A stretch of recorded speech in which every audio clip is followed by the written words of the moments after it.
Hello everyone, welcome to my channel. I'm Rakhi Nandal and for class 12, today we are doing vector product. We have discussed dot product in our previous video. So vector product क्या होता है? Again दो products होंगे उनका, दो vector होंगे उनका आपने product करना है. So definitely there will be some angle between them. Angle तो होगा ही होगा कुछ ना कुछ. तो अब देखो vector product का मतलब क्या है कि यहाँ पे जो भी आप प्रोडक्ट करेंगे वो वेक्टर की फॉर्मेशन में होगा, यानी कि इसका जो रिजल्ट आएगा वो एक वेक्टर होगा. ठीक है, अभी हमने डॉट प्रोडक्ट पढ़ा था, स्केलर प्रोडक्ट, इसको हम वेक्टर प्रोडक्ट या फिर क्रॉस प्रोडक्ट भी कहते हैं. This is known as cross product as well.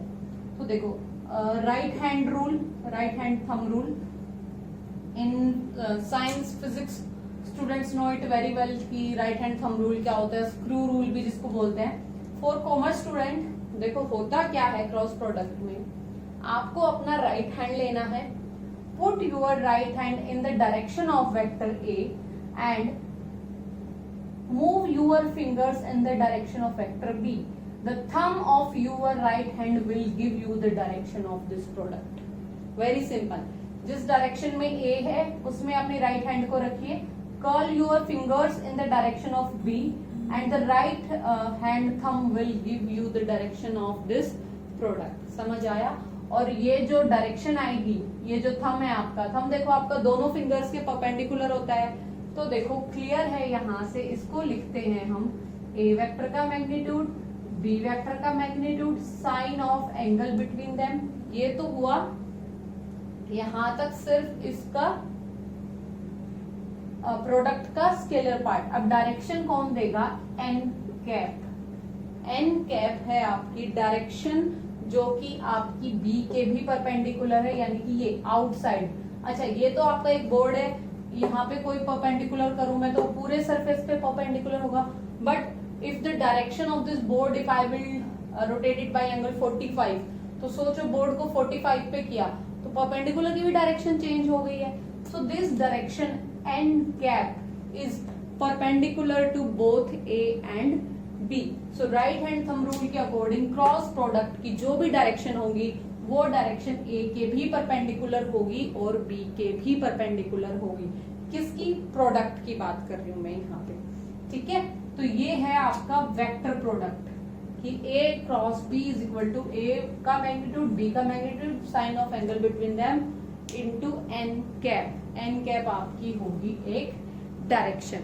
तो इसको आप ध्यान से देखेंगे, ये होगा एक आपके पास वेक्टर, इसलिए इसका नाम दिया गया है आपको वेक्टर प्रोडक्ट. ठीक है, तो देखिए इसके बेसिस पे आप क्या कह सकते हैं उसके बारे में बात करते हैं हम.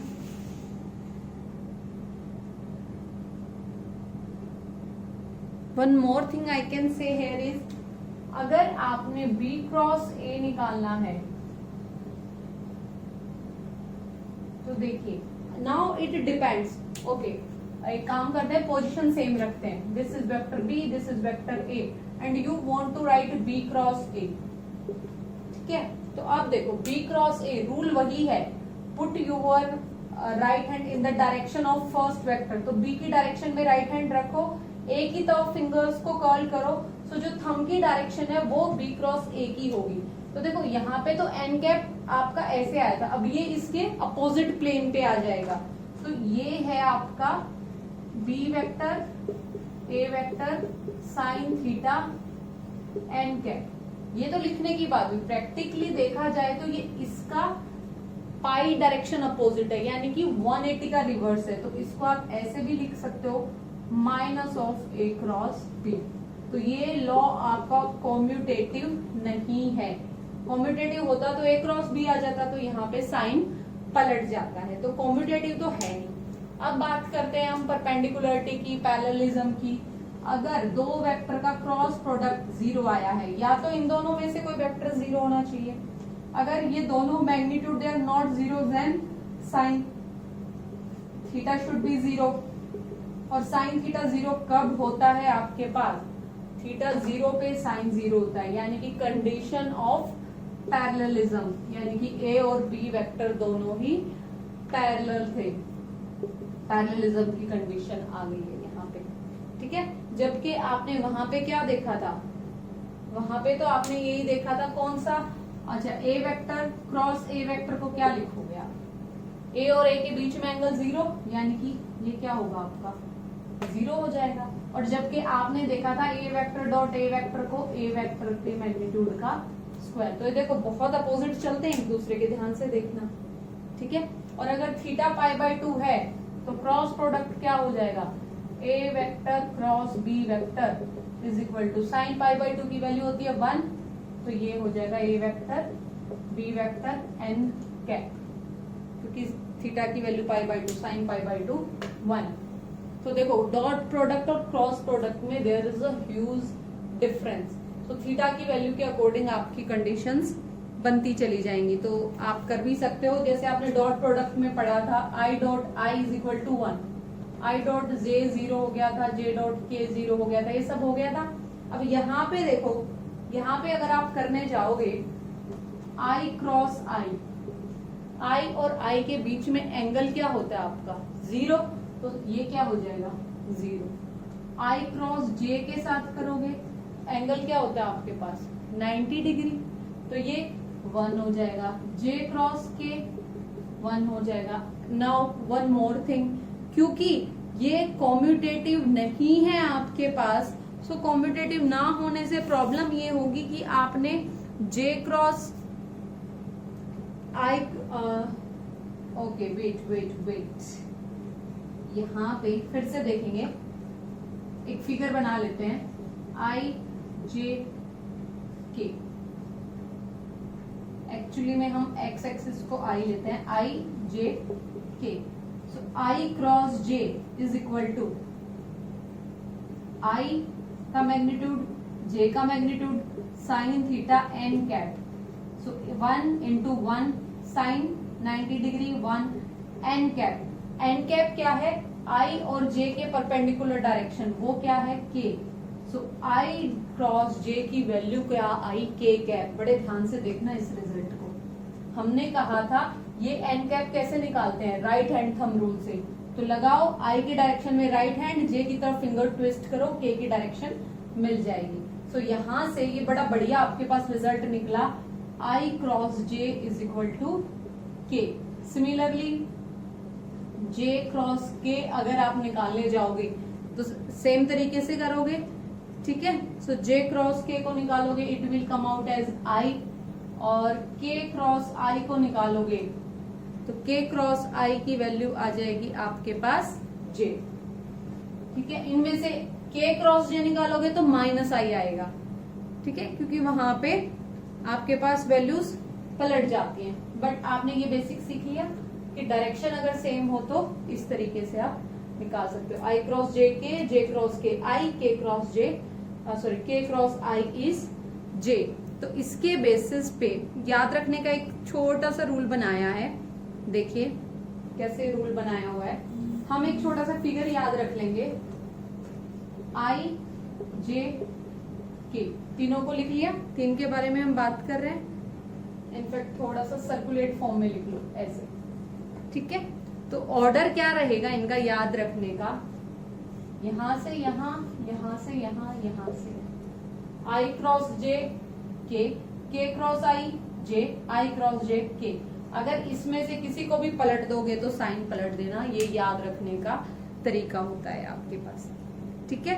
अच्छा एंगल निकालना हो दो के बीच में तो साइन थीटा निकाल दोगे।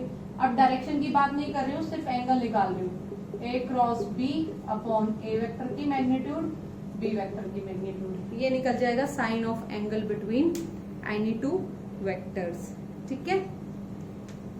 एन कैप आपको समझ आ गया, परपेंडिकुलर वेक्टर है दोनों के ही, तो ये सब आपके एनसीईआरटी में भी गिवन है। Now one of the important observation is, इसको क्लीन करते हैं, बड़ी इंपॉर्टेंट ऑब्जर्वेशन है जिसके बेसिस पे काफी क्वेश्चंस पूछे जाते हैं। This concept is area of a triangle. कहते हैं आपको अगर if you are representing a triangle A B C, A vector और B vector, if you are representing the adjacent sides of a triangle with a vector and b vector, तो आपको अगर इस triangle का एरिया निकालना हो तो इसमें क्रॉस प्रोडक्ट कैसे हेल्प करेगा. सो देखिए डेरिवेशन कराती हूँ. ये डी पॉइंट ले लिया मैंने, ये परपेंडिकुलर है, दोनों के बीच एंगल है theta. So simply area of triangle क्या होता है आपके पास 1/2 base into height BC into AC, यही लिखते हो 1/2 BC is B. Okay, magnitude लिख रही हूं मैं यहाँ पे, तो इसको ऐसे भी लिख सकते हो आप AC AD sorry 1/2 height AD है. सो एक बात बताइए मुझे, राइट एंगल ट्राइंगल में अगर आपने ट्रिग्नोमेट्री लगाया तो परपेंडिकुलर अपॉन हाइपोटेन्यूज क्या देगा आपको साइन थीटा, यानी कि AD की वैल्यू क्या आ गई, A वेक्टर का magnitude sine theta, A vector का मैग्नीट्यूड साइन थीटा. तो ये क्या हो गया आपके पास, इस पूरी टर्म को आप क्या कह सकते हो, क्रॉस प्रोडक्ट, यानी कि mod of A cross B. Direction नहीं लिया है क्योंकि एन कैप की बात नहीं है. सो A क्रॉस B का मैग्नीट्यूड क्या होता है, जिसमें सिर्फ डायरेक्शन नहीं हो, एन कैप नहीं हो. तो देखो half of cross product of two vectors will give you the triangle formed by these two adjacent side. इसके बेसिस पे क्वेश्चन भी पूछा जा सकता है. तो जब भी कोई ट्राइंगल की दो साइड्स गिवन हो आपको तो आप ये लगा सकते हो. ओके, अगर एरिया ऑफ पैरेललोग्राम पूछे सिमिलरली, अब क्या होगा, अब एक पैरेललोग्राम बन जाएगा ऐसे, जिसकी साइड्स यही गिवन होंगी, ये थीटा होगा. तो सिमिलरली बना सकते हो, डबल हो जाएगा. तो क्या हो जाएगा, magnitude of cross product of these two vectors. अब ये हाफ नहीं आएगा बस. तो इसके बेसिस पे भी काफी क्वेश्चंस पूछे जाते हैं, एरिया ऑफ ट्राइंगल निकालने के लिए आपको बोल सकता है. सो ये आप कर लेंगे. Now the most important derivation comes from here, कि जैसे हमने वहां पे दो आपके पास डॉट प्रोडक्ट थे कंपोनेंट फॉर्म में, तो हमने कह दिया था A1 A2 plus B1 B2 plus C1 C2. ठीक है, एक्चुअली हमने A1 A2 A3 की फॉर्मेशन में किया था. डजेंट मैटर, जिस भी फॉर्मेशन में हो हम कंपोनेंट्स को मल्टीप्लाई कर लेंगे. तो देखिए यहाँ पे कैसे करेंगे, वहां तो A vector dot B vector को आपने लिख दिया था. अब क्रॉस की फॉर्मेशन में कैसे लिखेंगे उसको मैं आपको बता देती हूँ. अब आप सोचोगे ये कैसे इंटरलिंक हो गया, यहाँ पे देखिए. तो ये दो वेक्टर आपको गिवन है, these A vector and B vector. You are asked to find vector product. तो कैसे लिखना है, बड़ा ही सिंपल सा तरीका है. Determinant you have done, first row IJK, second row A1 A2 A3, यानी कि इसके कंपोनेंट्स इसके कंपोनेंट्स. अब इसको you need to expand it along with first रो.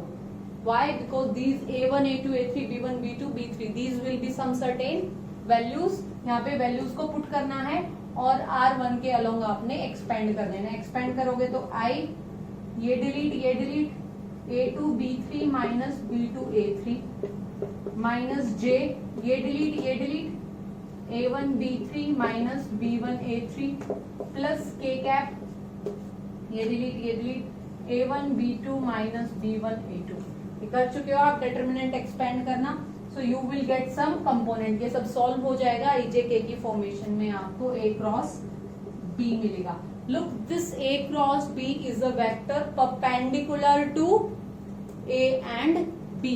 जब भी क्रॉस प्रोडक्ट आप निकालते हो you will get a vector, और जो वेक्टर आया है वो आपका इन दोनों के परपेंडिकुलर है.